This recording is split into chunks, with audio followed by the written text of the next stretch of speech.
Darkness kills, destroys the will. Find a spark, make hearts thrill. Hear the tales of time so grim. Shine a light, don't let it dim.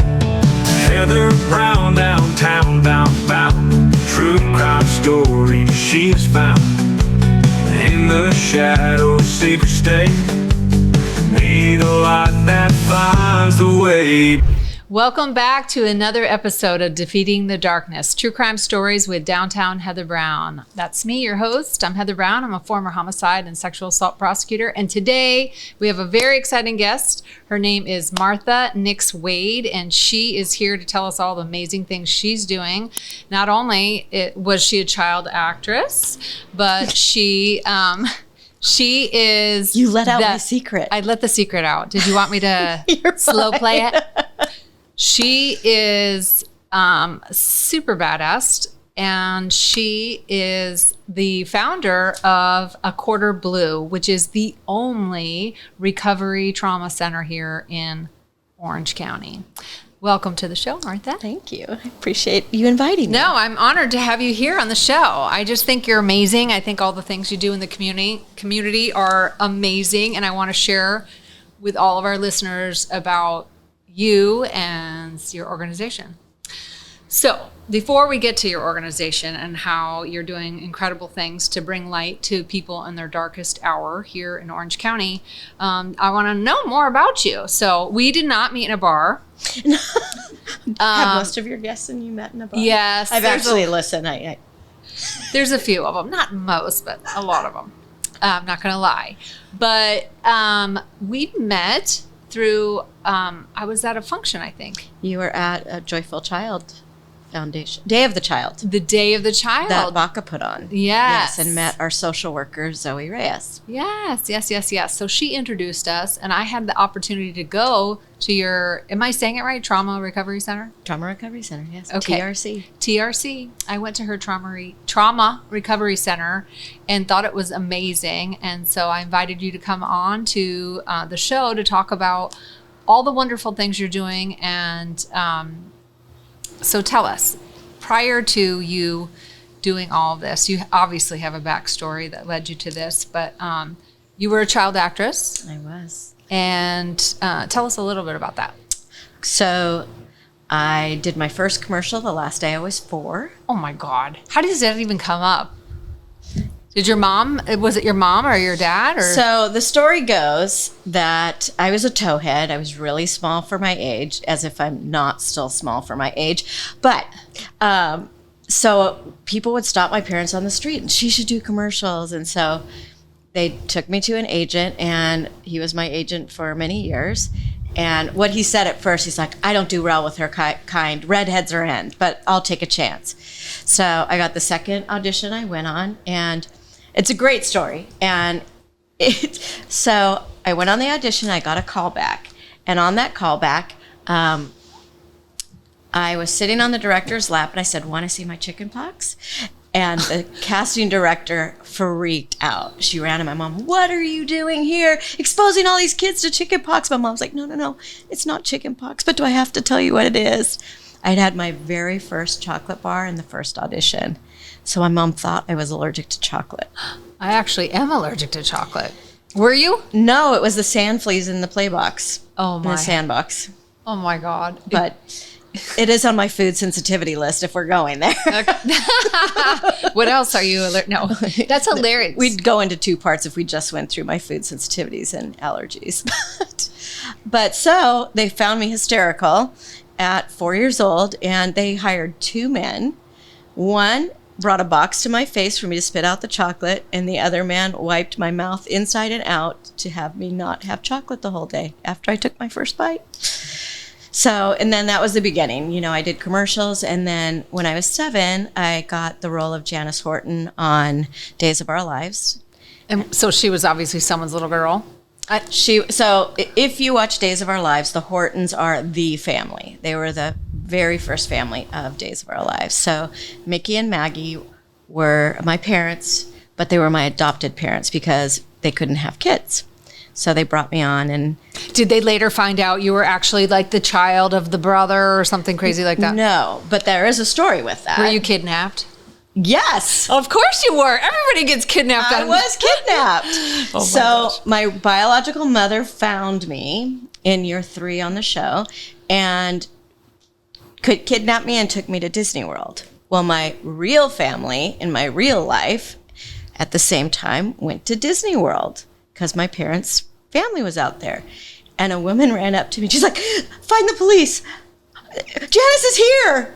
Are you serious? Dead serious. Oh my God, that's hilarious. You're like, dude, lady, it's a show, right? You know. Yeah, no. Oh my God. You can't write this stuff. No. Right? It was pretty weird. You know, here I am, 11 years old, and understanding that adults don't understand that's not real. And this is like when we were doing reality television. So now, you know, maybe you could confuse it. Back in the day, no.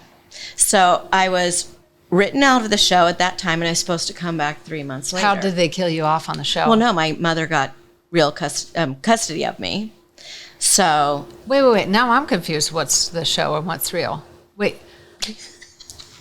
I'm so confused. How did I get so confused? Mickey quick? and Maggie, adopted parents. Are those on the show though? Yeah, Virgil and Virginia are my Okay. parents. Okay.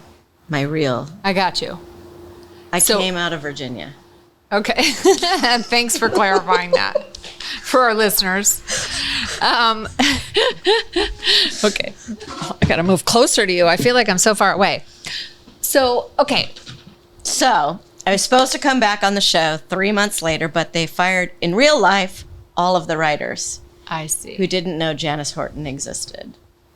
So it kind of racked my world. You know, here I am, 11 years old. This was my life. I didn't really enjoy going to school. I enjoyed working. Were you going to school during this? So when you're working, so on a soap opera, at least then, you would go every day you were written in the script. So if you weren't written in the script that day, you would have to go to real school. Okay. So you'd like slip in them some hundies to write you in the script so you gosh. don't have to go to school? Well, I wish. But no.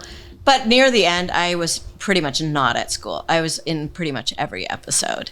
And so I went back to school thinking I only have to endure 3 more months. And then didn't get on the show. And the woman who played my mom, I was submitted for an Emmy. She won the Emmy for my last scene on the show.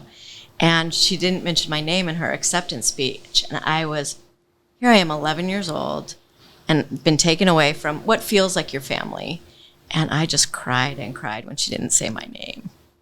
So it was a really hard time. I bet. Is that when you're a child actress and you're like living the life of a different family, like you said, that I'm assuming they feel like your family. They absolutely do. When you're on a show, that even if it's just for a day, it feels like family. And most shows, once you're on them, even, you know, for a few years, out of sight, out of mind. Like I never did anything else with anyone on Days of Our Lives. A year later, I became a character for a year on the Waltons. That cast is unique. They have stayed connected, and they treat many of us who are on the show for a much shorter amount of time like family. That's nice to hear. It's a neat group of people. Who'd you play on the Waltons? I was Serena, their cousin. Yes. Okay. What other shows were you on? Silver Spoons. Oh, who'd you play on Silver Spoons? I was the girl, but then Ricky Schroeder dressed up like a girl and stole everybody's attention. Oh, okay. Yeah, it's pretty much a bummer. No, just like... Thanks a lot, Ricky Schroeder. Yeah, thanks, Ricky, for looking good in a dress and a blonde wig. Then, let's see, what else did I do? Did 2 episodes of Little House. Okay. And, oh, goodness.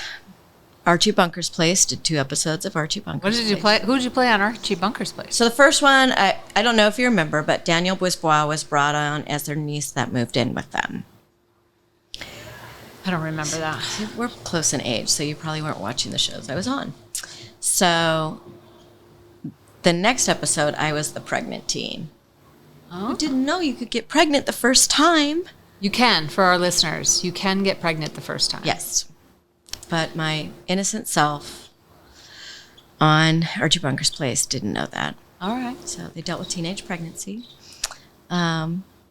I was on, there was a pilot, they did, I think, 5 episodes with Debbie Reynolds called Aloha Paradise. That was really fun because Debbie's just was such a unique and fun individual. Aloha Paradise, was that like in Hawaii?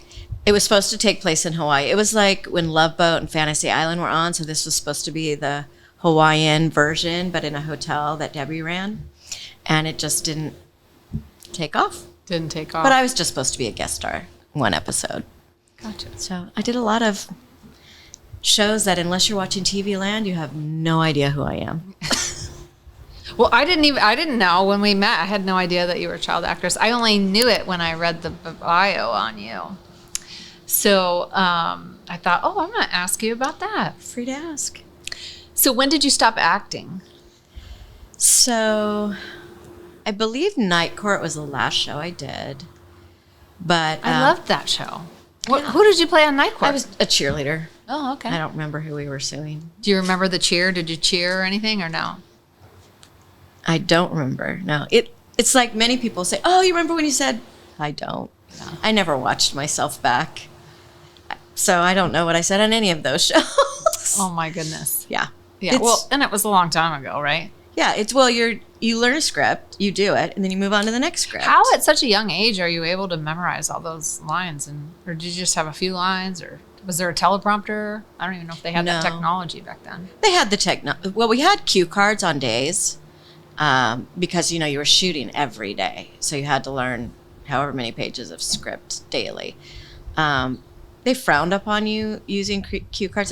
If you watch a soap, you could see when they're reading the cue cards, or like Saturday Night Live, you can see that they're when they are. So they want you to really memorize it. But on the Waltons, we only memorized that day's script of whatever we were shooting that day. And for the Waltons, it was a week shoot. Little House, week shoot. Most of the shows back then were 5-day shoot for 1 hour of footage.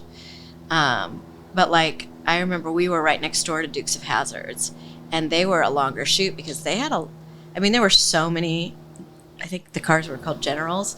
There were so many. They put so much time into shooting those chase scenes and all that. Oh, wow. So they were a longer shoot. We were on the same back lot together. Wow. What studio was it? Warner Brothers. Oh, wow. That's pretty cool. And It you was. And you. It sounds like you remember all this fondly. Oh, absolutely. I loved going to work. I absolutely loved it. What kid doesn't want only 3 hours of school? Hello. Yeah. Well, yeah, that's true. I can't name one. No, it's great. The most school we had to do was 20-minute increments. Are you serious? Dead serious. So did you feel like you were lacking in your education at all? Not at all. Because you're one-on-one.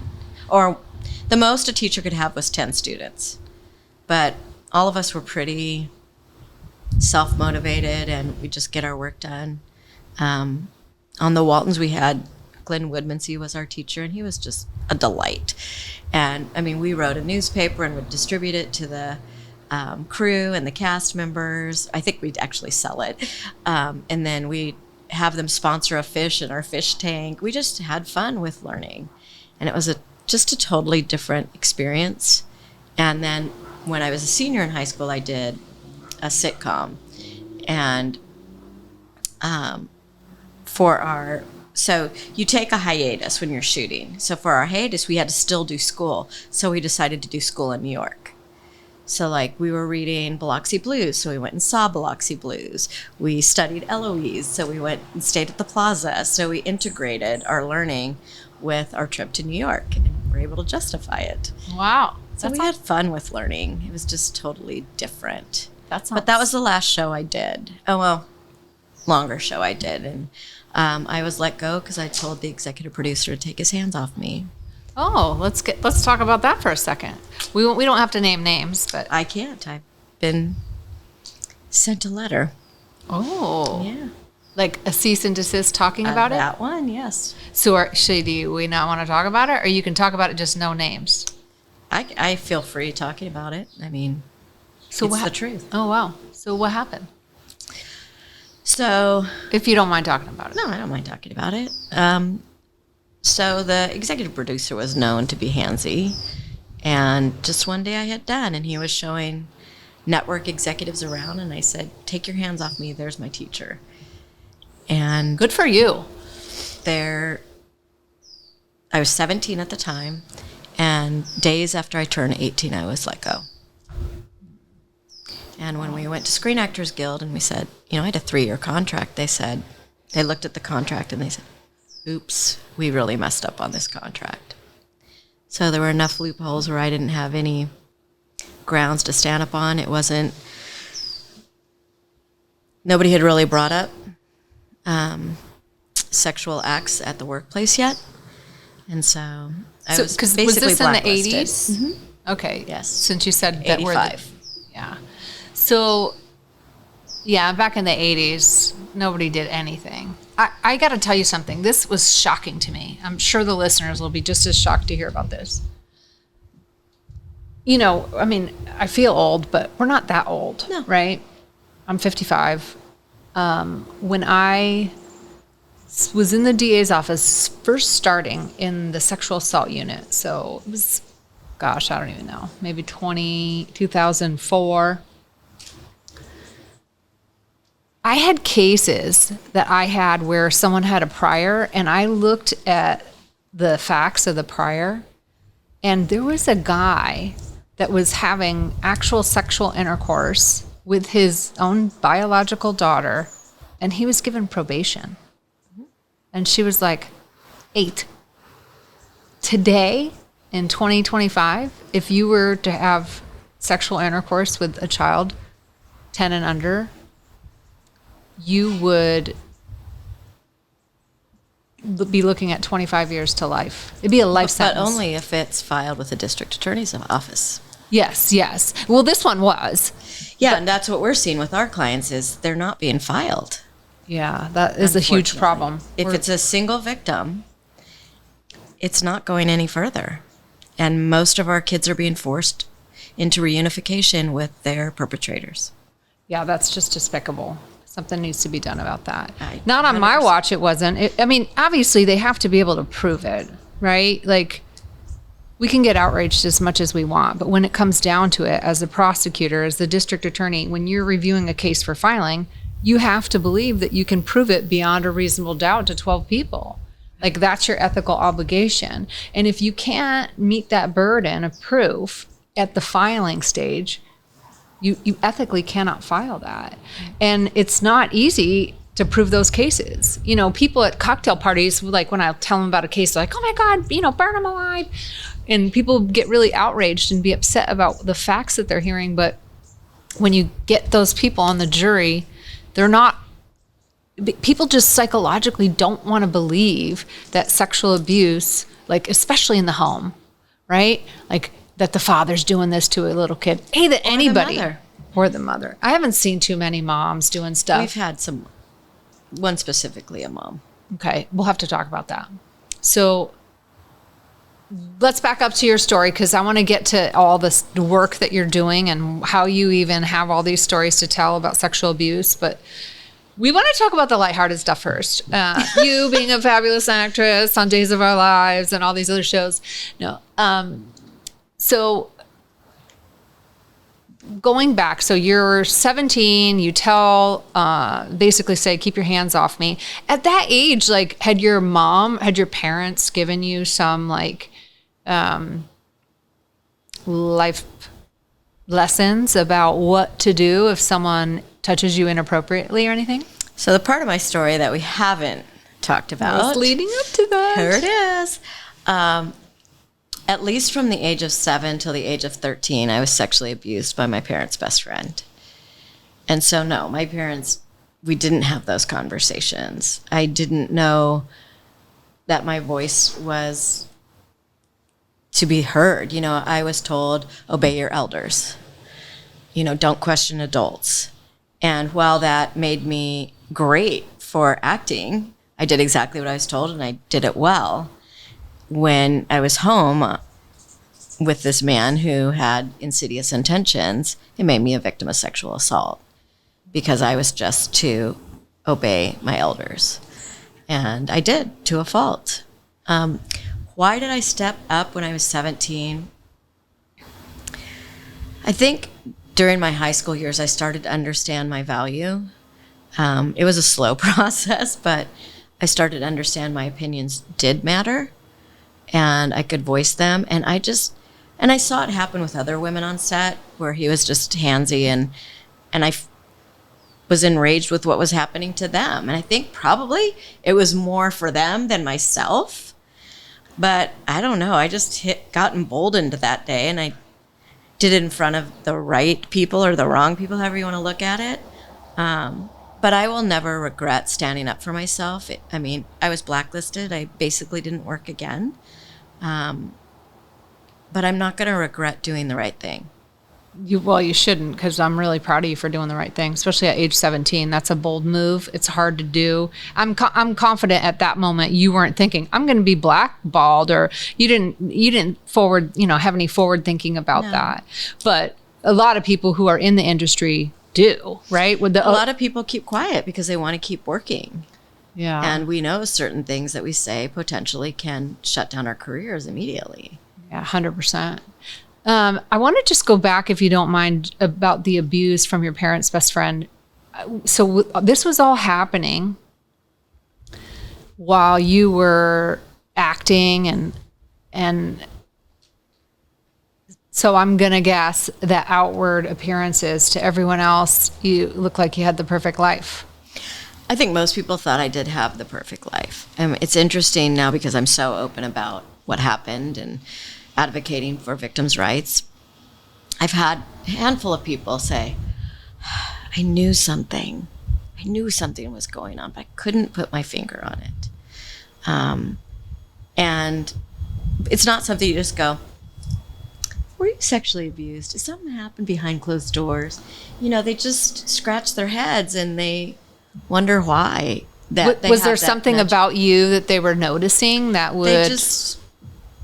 They couldn't figure it out. I don't think they've necessarily told me what it was. They said, and one was someone who has a child. He was molested. So he, I think, saw himself in me. The hyper pleaser in me was one thing that was seen, like constantly wanted to please people. And one was an elementary school friend. She's like, I couldn't figure it out. So they just, I mean, I don't want to say larger than life, but I was and so I think a lot of people wrote it off as I was an actor. And so they just dismissed that feeling because it was my job to be noticed, when I walk in a room.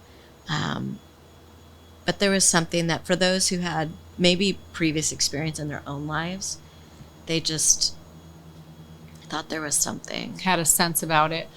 You touched on something that I do want to talk to just about our listeners and point out is the reason that you said something to the executive producer and had that confidence to say something. And you mentioned that it was because you felt this compelled maybe to protect the other girls that he was handsy with. That's one of a really big impetus for people to disclose sexual abuse, young people in particular, is I've seen it 1,000 times in my career where people will keep the secret inside and just decide, I'm never going to tell anybody. Especially if it's a family member, someone, which it usually is someone who's, you love and you trust. It's not usually the stranger danger, the guy in the van that we warn our kids against. It's over 90% are someone you know and trust. Yeah. And it's hard to say, watch out for your grandfather, watch out for your uncle, the cousin, your dad. But you know what? That normalizing the conversation is half of the battle. If parents could just have a conversation. With my kids, I said, I don't care if it's your dad. I named the cousins. I named the aunts and uncles. Teacher, coach. So that nobody was off limits for them to say, so-and-so touched my vagina. And that's another fact, is say vagina, say penis. Don't make it something cute. Just speak the facts. And if we speak factually to our kids, they realize just to come to you and tell you what's going on. But to your point is, a lot of us, I know even as an adult when my abuse became public at 25, I believe that I stood up and said something because I was going to protect other people.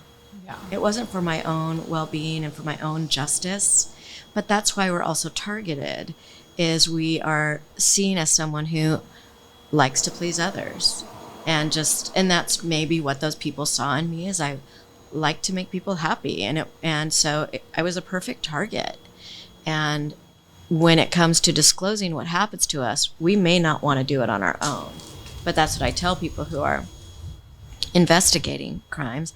I say, encourage you, if they're shutting down, ask about you or protecting other kids. If you share what happened by this person, you're protecting not only yourself, but all these kids that could become a victim too. And then quite often, the child will disclose that it happened to them, not to protect themselves or help themselves, but helping others. Yeah, 100%. I talk a lot about all of these things, what we're talking about in my book called Defeating the Darkness also, but a majority of the children who came forward who kept it quiet for so long, when they did disclose, it was because they had aged out, right? If you're a molester and a predator and you like a certain age group, prepubescent children, well, once the kid hits puberty and they're no longer a kid, they're not attracted to them. Right. So then they have to move on to the next victim who's of the desired age group. And so oftentimes, like, a child won't say anything, but all of a sudden they see dad taking their sister into the room, right, or their uncle or cousin or whoever it is. And they think, oh, no, I was going to keep the secret, but you're not going to do this to my sister. You're not right, going to do this.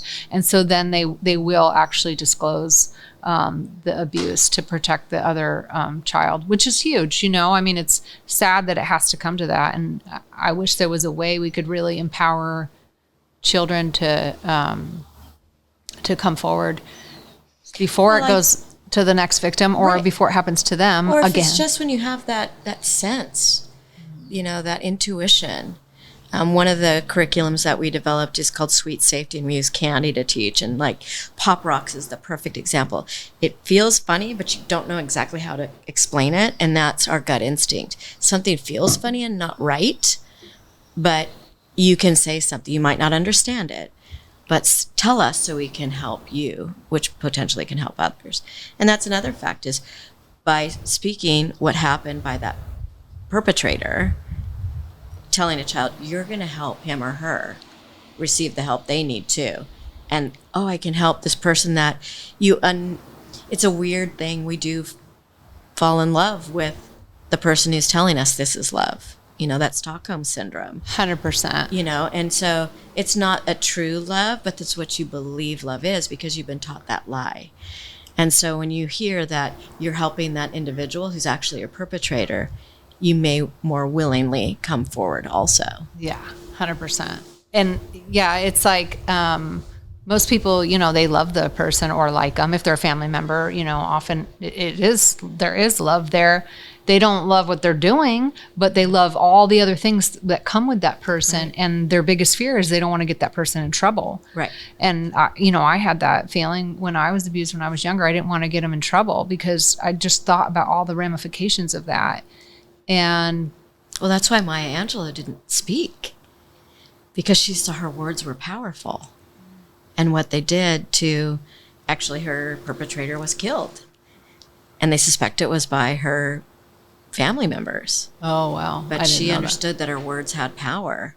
And so she stopped speaking because he went on trial and all that. I don't remember at what point he was killed, but yeah, she stopped talking. I didn't know that. Yes. Wow. Interesting. And going back to that, so what you were saying is one of the things for any of our listeners who have children, if you tell them, you need to tell me because those people, need to go to jail or whatever and stop them, that's the worst thing you can do, because that feeds that fear of getting the perpetrator in trouble. So one of the things that I talk about also, to parents and stuff, is that one of the best things you can say, what you just pointed out, is that you say there are adults, some adults actually have a problem with touching children, and they need help for that. So if that ever happens, you need to tell me so we can get them help. Well, and say it for classmates too. Yeah. you know, or siblings of your classmates. Because there's a lot of minors who act out because they've been taught that lie. And so they're searching for love and they reach out to a vulnerable child. And we just need to, that's why when I was raising my kids and what I suggest is I don't encourage people to do sleepovers. First of all, they don't normally sleep. And you don't know the stories of everyone in the house. And it's not just if it's a single mom, well, there's no dad in the house, it's fine. But you don't know if their friend has experienced sexual assault and is going to duplicate that with their child. You just don't know. And so I would take, it was my daughter who was always invited to slumber parties. You know, I'd take her till they were all going to bed, and I'd take her home, and I said, what time are you waking up? And I'd bring her back.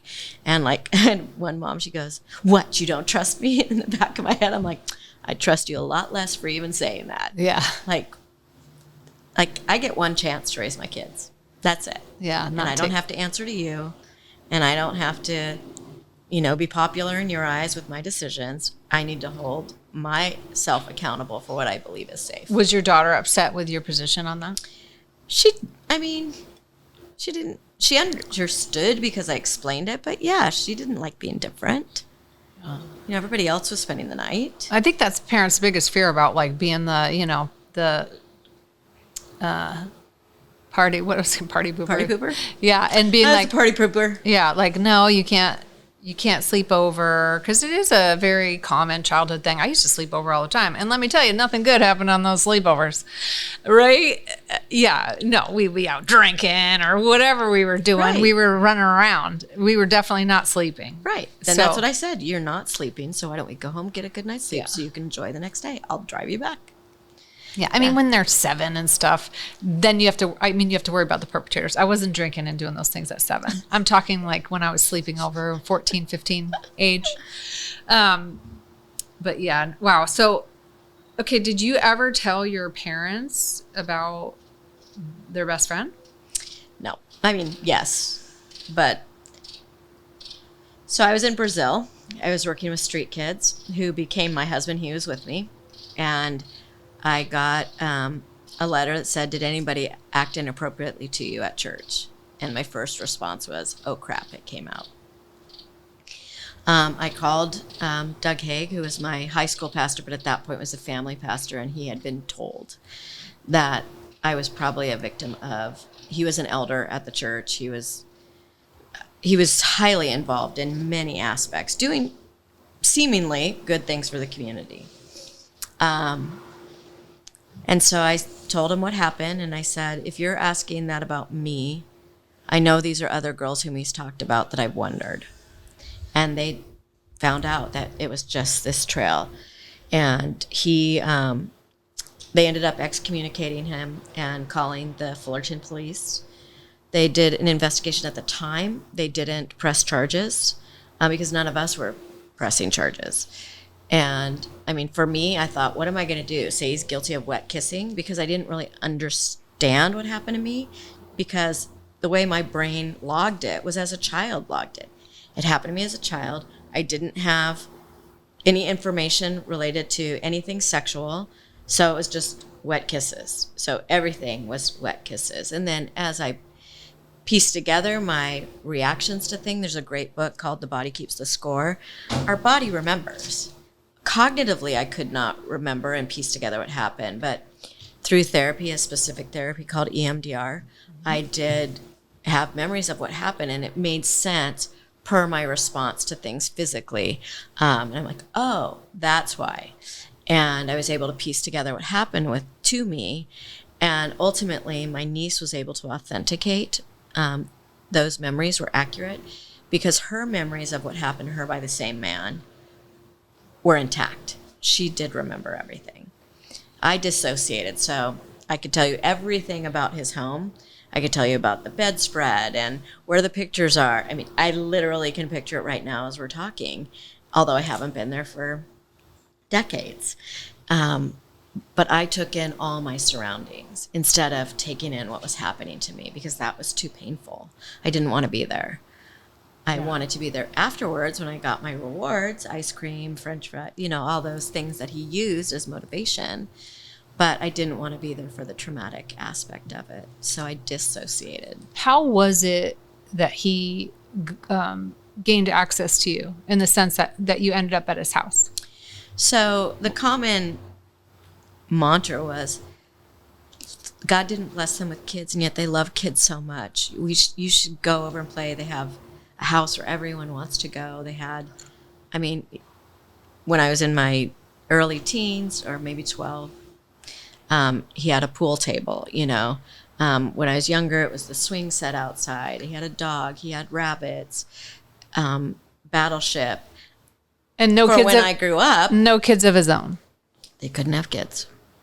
Yeah. Any grown adult who's got a swing set in their backyard with no children is a red flag.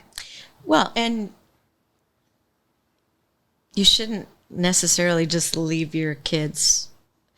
But here's where he was brilliant, if you will. There were 5 adults in the home, so it looked foolproof. It was him, his wife, his aging mom, and her aging parents. So, like, from a parent looking in, who honestly there's believed a bunch of people old in people church, there. yeah. Everybody's around. Nobody's, unattended. Exactly. Alone with him. Because I asked her when we confronted her, I said, you were always there when my mom dropped me off, but you conveniently disappeared. Where were you? Cannot lie. She said, I can get you my calendar and tell you.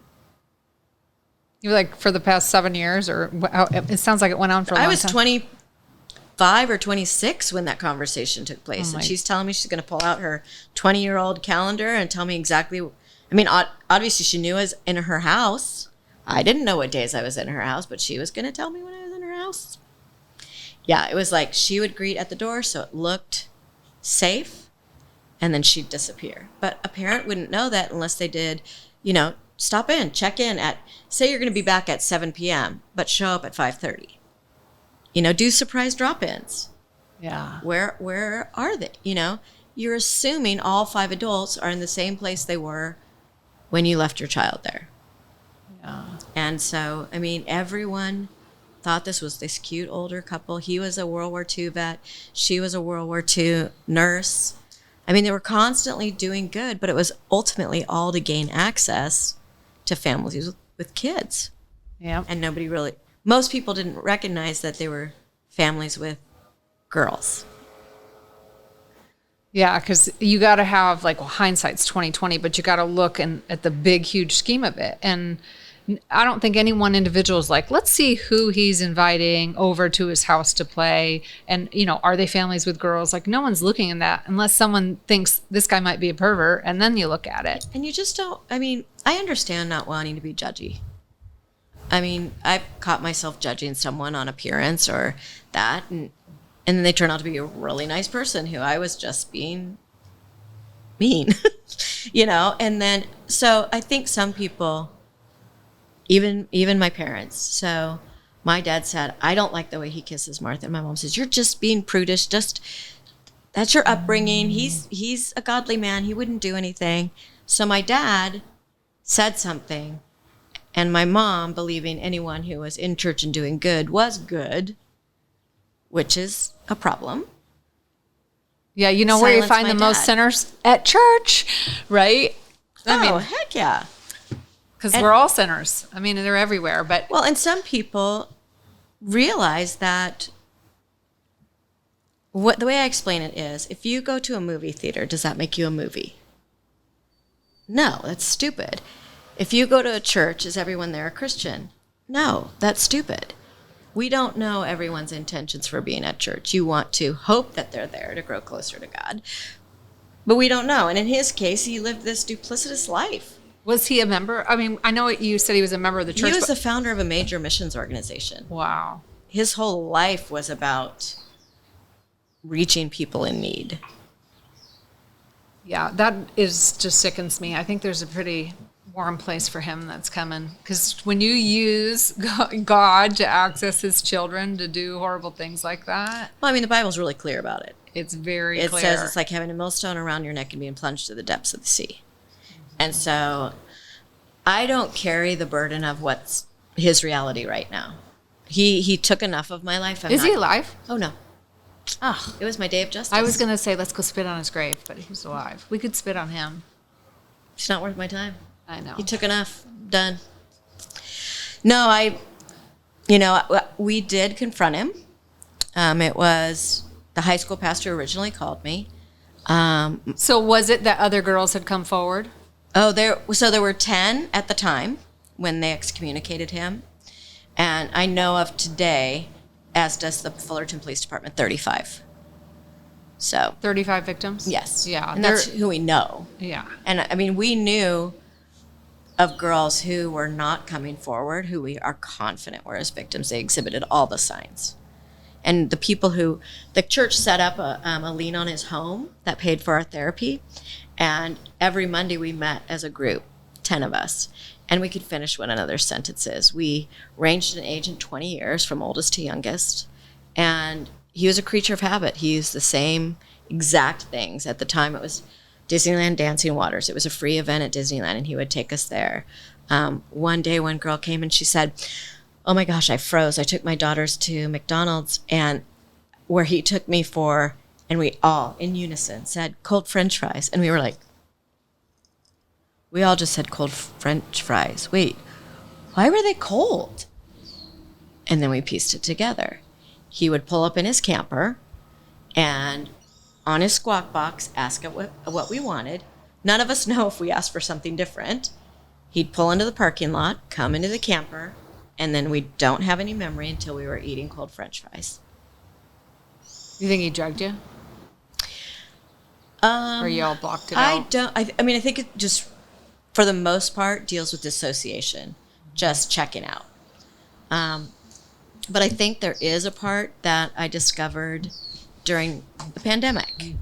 As we were kind of pulling back on some of the restrictions, I was getting my lashes done. Yes, I was not born with blue lashes. You lay down and she tapes your eyes and you had a mask on. And I've never had a panic attack until that day. Laying flat, bound at my mouth, and eyes taped shut. And I'm like, what is this? And the only thing that makes sense to me is I must have been bound in some manner. Because it just triggered. And my lash lady was just gracious, and she took my tape off. She goes, "You're okay." And just let me start over, and then tilted me up so I wasn't laying flat, which helped. And then finally she's like, "Screw this. Take off your mask. It doesn't matter." Because her back hurt from doing it with me sitting up. And I'm like, something happened to me that I don't have a cognitive memory of, but my body remembers, and it's screaming. So I don't know about being drugged, but there are still things that I know I don't remember, which is why we, want to have the opportunity as an organization to train more police officers, because they're expecting these answers that, as an adult, I said he's guilty of wet kissing.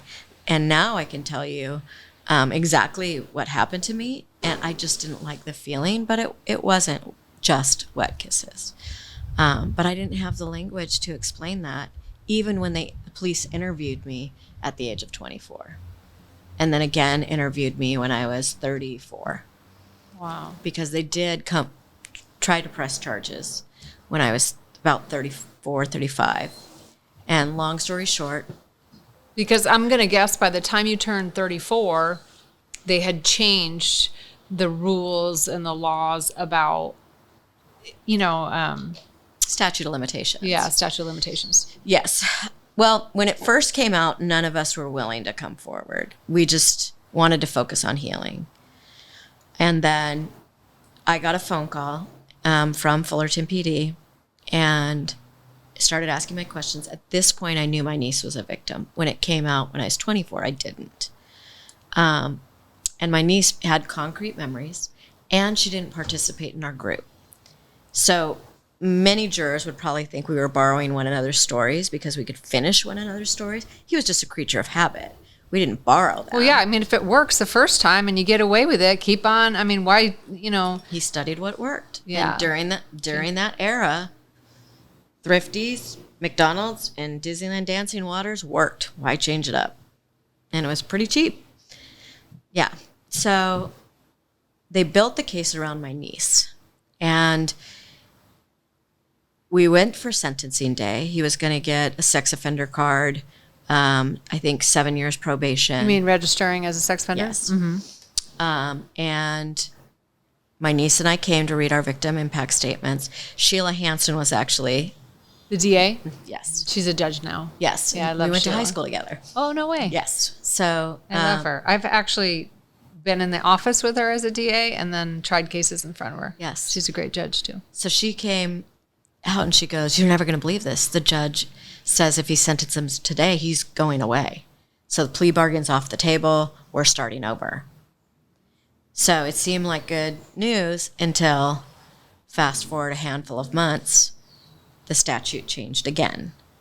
And I remember an attorney, some random attorney in the newspaper said, "That's like bringing up taxes 7 years afterwards. You can't bring molestation up when you're an adult." Yeah, a little different.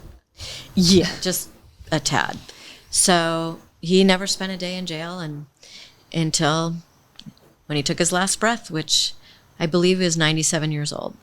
I think, honestly, he was scared to life, not death, because he didn't want to die because he knew what his sentence was. I thought he was alive. No, He's dead now. he's dead. So we can go spit on his grave. I don't even want to go. Yeah. No. I'm His joking. wife died first. Oh, okay. Yeah, I was but- joking about that, but I could have sworn. No, we were kind of talking over one another. Yeah, We're I'm good. sorry. No. Yeah, no, he's gone. Like, done. Oh, but I was saying that we confronted him at church, and I said, "I forgive you." And he goes, "Oh, thank you. You forgive me. You forgive." I said, "Wait. Forgiveness means it's between you and your maker, because he was in the room when you did that to me. But as for you and me, we're done. Yeah. You will take no more of my time." And tell our listeners just about, in your experience, not just with your own, because we're obviously going to get to all the amazing work you're doing now.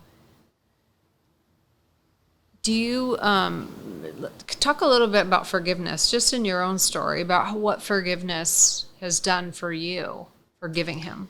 Well, I think a lot of people misunderstand what forgiveness is. A lot of people think forgiveness and reconciliation are synonymous. They are not. Forgiveness means a letting go. Just, it's between you and God. Now, he could have at that moment said, "I am so sorry for XYZ. Will you please forgive me for doing this, this, and this?" He didn't. And so that tells me we're done.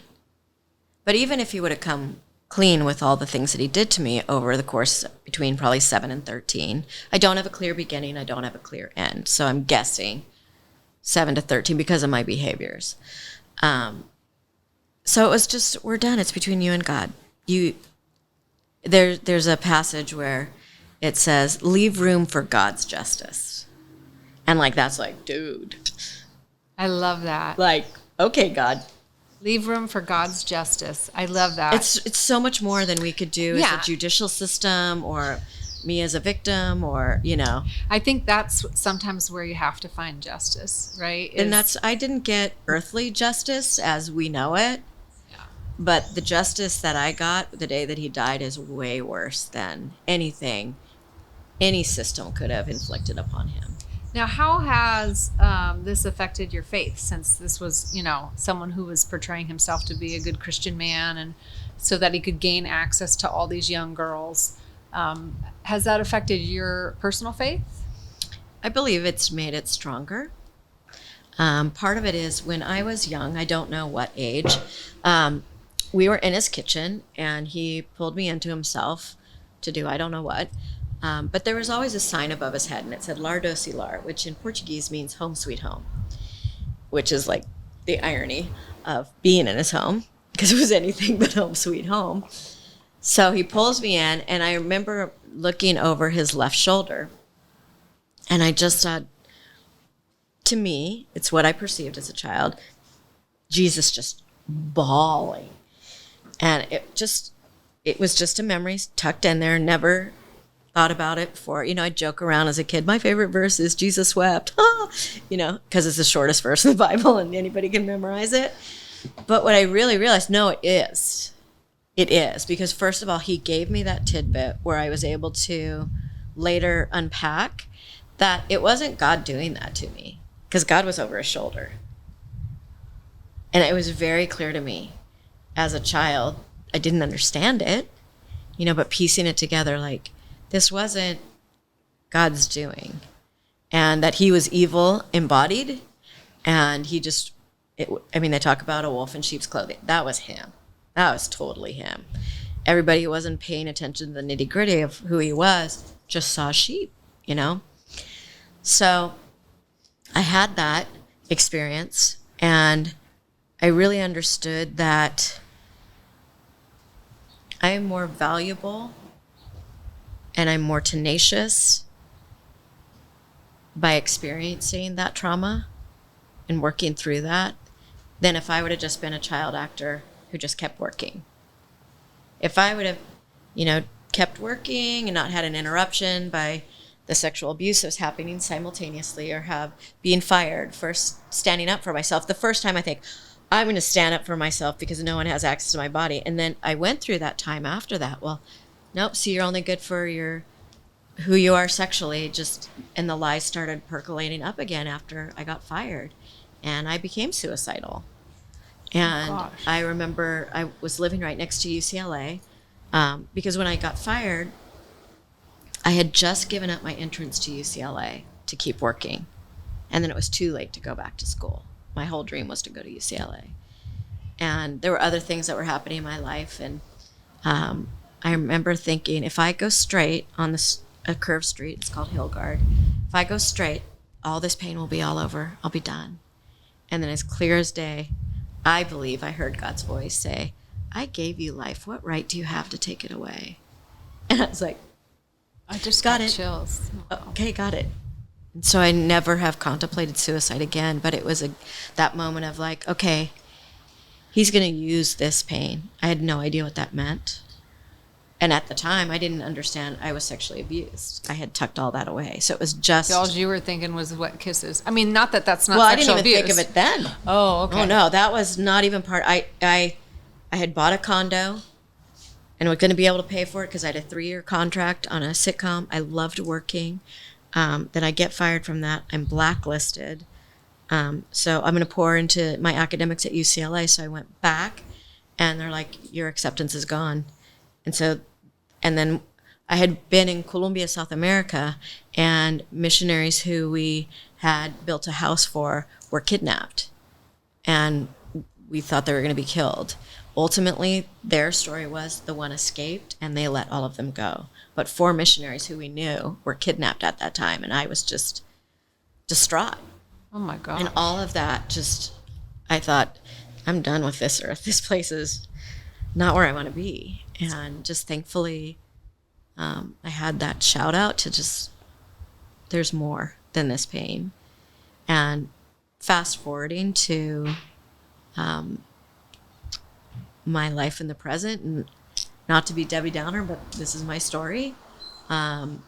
If I hadn't have experienced molestation, and then that awakening of my life was going to have purpose, and then ultimately starting AQuarterBlue, where we're providing services for victims of crime so they know they're not alone, that we're here for them. I'm one of them. And having all those rebuilding points. When my son was killed in a motorcycle accident, I was able to tap right back into that. And I remember being outside of the hospital, and my clinical director, who used to work with you, Elizabeth Garcia Rivas. Oh, yeah, I love her. She was bending down in front of the hospital, and I said, take care of AQuarterBlue for me. And I don't remember what she said to me, but I remember saying, either I'm going to be a hypocrite to my work, or I'm going to do what I know works. I had already been teaching on grief, because it was the grief of the loss of innocence. I had, a friend whose husband had overdosed, another friend whose mom was killed by a drunk driver, and we'd present on grief. I had all the tools, and either I was going to utilize what I am confident works, or be a hypocrite to my work. And what I learned through my healing process of going through the abuse, the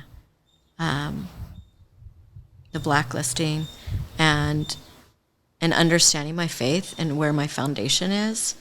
If my foundation is firm, I'm going to be like a palm tree. I'm just going to go with the flow, and I'm surrendered, and I'll figure it out. And then, again, it was that same thing when my husband passed a year ago. It was like, what works, put it into play. And in all honesty, that the thread that's held me together this whole time is much more. It's my faith. It's God holding me together. And I am like, I got excited in church one day, and when they said, God's close to the orphans and widows, I'm like, I'm both. He's like right here. He's like closer than close. So, I mean, and I do mask it with humor, but I have so much to look forward to, with the faith that I hold secure to, is like looking forward to heaven and being reunited with my son and my husband and so many more. I am excited. And that's what not strangely, my son, the week before that he passed away, said to his college friends, he said, I'm so looking forward to heaven and who I get to see again. Oh, wow. And I love that here an 18-year-old boy is thinking that. And then he gets to be with them. Those things are a gift to me. And I just hold on to those type of gifts. But those gifts and that perspective, honestly, is my faith. So it didn't interrupt my faith. It just enlarged it. And I have a strong platform to stand on that's immovable. I love that. Well, I know that everything that you've just told us, and that has been a lot, has led you to your life's purpose, which is what we're here to talk about today. Are you calling me a lot? In a what? A lot. She's a lot. She's like dynamite. She's a lot, but in a little tiny package. And now she's calling me vertically challenged. But wow. Martha, we're out of time.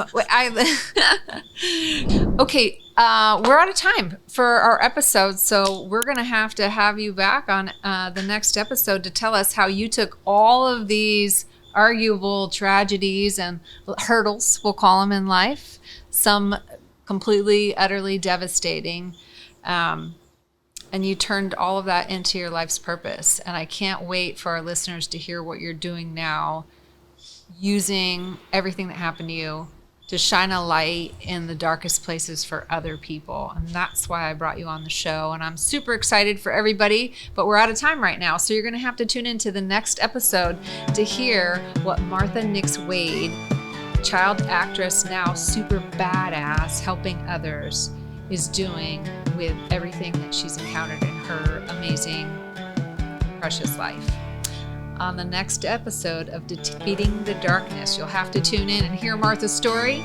And until we meet again, if you can't find the light, be the light like Martha.